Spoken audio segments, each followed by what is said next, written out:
তো hello guys, আসসালামু আলাইকুম। তো পিক্সেল টপ বাই পিক্সেল টপের যে কম্বোগুলো আছে এইগুলো আসলে আপনাদেরকে নিয়ে দেখাবো। তো ফার্স্টে প্লে করেন। প্লে করার পরে এখানে একটু লোডিং নেবে। তো লোডিং নেওয়ার পরে আপনারা কি করবেন, এইখান থেকে আপনারা লাস্টের যে 5 নাম্বারটা আছে এইটা আপনারা নেবেন। তারপর সেকেন্ড কী করবেন, সেকেন্ডে এই লাস্টের 2 নাম্বার যেটা আছে এটা নেবেন।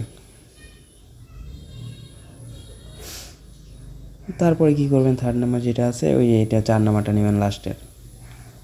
তারপরে কী করবেন, উপরের লাস্টের 1 নাম্বারটা নেবেন। সবগুলো লাস্টের মাঝে সবগুলোর কাজ। তো এরকম প্রতিদিন ভিডিও চাইলে আমাদের চ্যানেলটাকে সাবস্ক্রাইব করে রাখেন। প্রতিদিন আমরা এই চ্যানেলে ডেইলি কম্বোগুলো দিয়ে থাকি। আপনারা সবাই চ্যানেলটাকে সাবস্ক্রাইব করে বেল আইকনে ক্লিক করে রাখেন। আপনাদের যত কম্বো লাগে আমার এই চ্যানেল থেকে নিয়ে যাবেন। গেমসের, হ্যামস্টারের, পিক্সেলের, ডেইলি কম্বো, ডেইলি চিপার যা লাগে সব এই চ্যানেলে পেয়ে যাবেন।